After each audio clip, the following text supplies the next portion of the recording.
Hola a todos, espero que estén muy bien. Vamos a comenzar con la exposición de experto. En esta presentación vamos a ver algunos conceptos acerca de la evaluación en la universidad y el rol del feedback. Comencemos entonces con la evaluación en la universidad. Ya vimos varias cuestiones relacionadas a esto, pero ahora queremos focalizarnos en las emociones o las frustraciones que puede generar quizás la evaluación universitaria.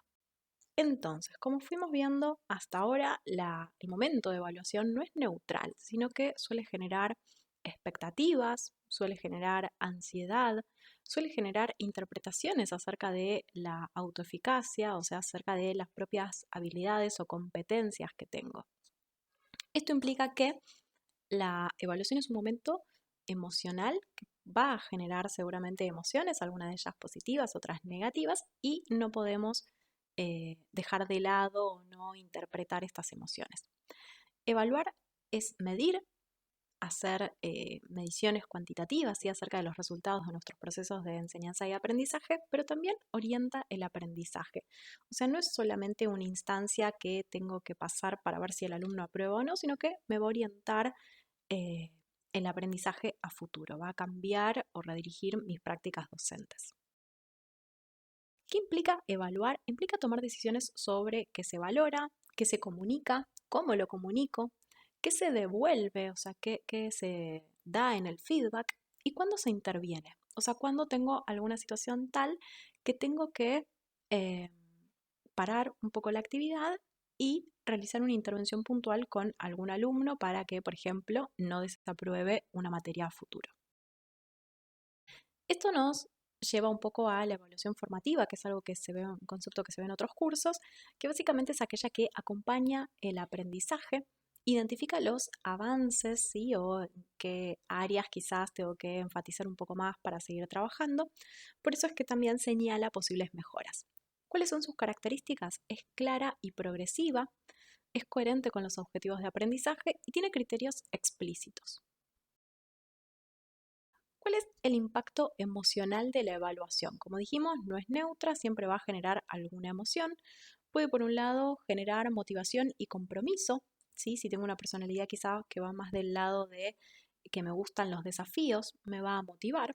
Pero también puede generar ansiedad, frustración y desenganche si, por ejemplo, la dificultad es mucho mayor a lo que se vio en las actividades durante las clases. ¿Cuál va a ser el rol del feedback y yo cómo los voy a ajustar en función de las emociones que identifiqué previamente? El feedback va a tener diferentes efectos. Un buen feedback o una buena devolución ante una evaluación o también ante una actividad cualquiera tiene que ser específico y claro. Tiene que estar centrado en la tarea, o sea, cuáles fueron los puntos fuertes de esa tarea o de la realización de la ejecución de un trabajo y cuáles fueron los puntos débiles, y esto lo puntualizamos como las oportunidades de mejora. La idea es que ese feedback oriente al alumno para que pueda mejorar su desempeño en un próximo trabajo. Esto ya sea tanto que el alumno se haya sacado un desaprobado, un 4 o un 9, siempre tiene que ser un feedback que oriente acerca de qué se puede mejorar en el desempeño. ¿Qué es lo que logra un buen feedback? Bueno, orienta y organiza el esfuerzo, o sea que el alumno puede orientar sus acciones y su foco atencional para lograr justamente este aumento en el rendimiento, sostiene el compromiso y también habilita la mejora. ¿Qué es lo que tengo que evitar en un feedback? Las devoluciones generales. Si esto no implica eh, que no pueda hacer devoluciones grupales en general a la clase, sino que eh, hace referencia a devoluciones demasiado dispersas y que no puntualizan, o sea que al alumno no le van a permitir después identificar cuál es el punto a mejorar. Los juicios personales. Como antes dijimos que un buen feedback incluye o se orienta a la tarea, bueno, un mal feedback habla de juicios personales. Si, por ejemplo, vos no estudias nunca, es porque vos sos una persona poco atenta, ¿sí? Eso es un juicio personal que no se relaciona con la tarea o con la actividad específica que se está realizando. También hay que evitar la falta de orientación, o sea, cuando simplemente se señala el error pero no se marca cómo mejorarlo. Y por último, el exceso de correcciones sin foco. Muchas veces nos pasa que hay trabajos que realmente requieren de muchas correcciones, pero es importante en estos casos siempre identificar cuáles son las principales y marcárselas al alumno. Muchas veces se puede esto resumir en un parrafito final o en algún comentario, ¿sí? O si le estamos devolviendo la nota por mail, en el cuerpo del mail sintetizar qué es lo prioritario para que el alumno no se vea desbordado con todas las correcciones que tiene por delante. Entonces, un ejemplo de más feedback sería simplemente decirle está mal al alumno. ¿Y cómo podríamos mejorar esto? Bueno, diciendo este punto está bien planteado, pero podrías desarrollar más la relación entre tales otros. Ahora lo vamos a ver a continuación, pero lo que se pide siempre es marcar en primera instancia algún punto positivo. Siempre va a haber en todo trabajo algún punto positivo y algún punto para mejorar. Entonces siempre resaltar primero lo positivo. En relación con el momento en el cual damos el feedback, y siempre considerando que en las cursadas a veces hay algunas situaciones imprevistas, pero dentro de lo posible el feedback tiene que ser oportuno, o sea, tiene que darse en algún momento y en algún entorno en el cual puede ser escuchado. ¿Sí? Hay que generar el momento en el aula y el clima emocional para que los alumnos puedan recibir ese feedback. Esto se relaciona también con el próximo punto, que es que sea procesable. Si yo, no sé, estoy a punto de salir al recreo, bueno, quizás espero y doy el feedback de la evaluación después del recreo, ¿sí? Para que los alumnos presten atención, estén atentos, ¿sí? Y puedan justamente identificar esas oportunidades de mejora. Y por último, que llegue a tiempo. A veces nos pasa que tenemos muchos alumnos y cuesta eh, corregir los exámenes o los trabajos dentro de los plazos establecidos. Ahí en realidad lo que hay que trabajar es la consigna para nosotros tener tiempo justamente para las correcciones, porque los alumnos van a esperar esas correcciones y muchas veces también sobre esas correcciones trabajan para futuras entregas de un mismo trabajo.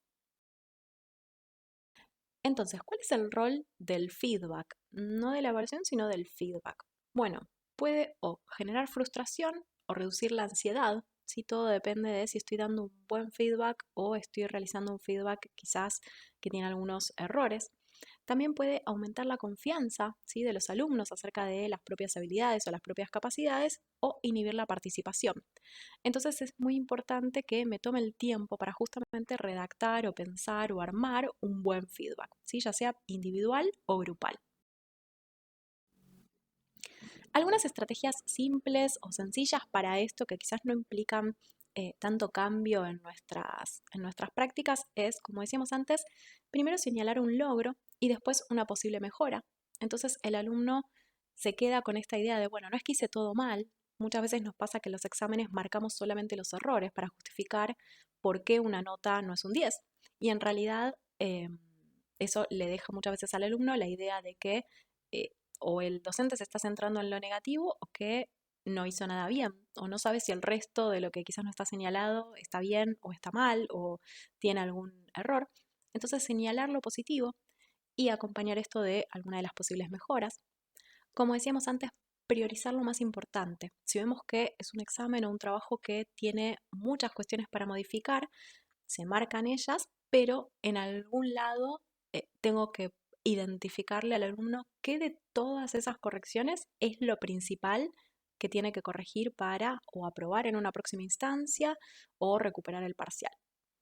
Usar lenguaje claro. Si bien todas las materias tienen tecnicismos, pero es importante que a la hora de dar un feedback evitemos quizás conceptos teóricos muy complejos, porque quizás por ese lado también vienen las mismas problemas de desempeño, porque no se comprenden los conceptos. Entonces, a la hora de dar un feedback, yo tengo que usarlo en lenguaje coloquial lo más claro posible.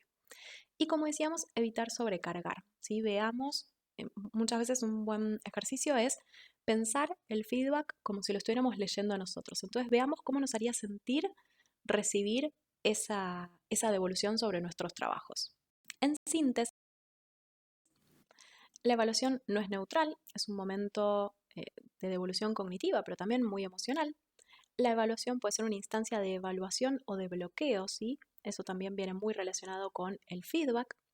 Debe haber una coherencia entre lo que enseñamos en las clases, lo que pedimos en las evaluaciones y cómo devolvemos después en las evaluaciones esto. Y el feedback tiene que ser oportuno, claro y ante todo procesable. No sobrecargar al alumno marcando eh, demasiados puntos que tampoco va a poder resolver en una próxima instancia. Les dejamos acá la bibliografía utilizada. Muchas gracias.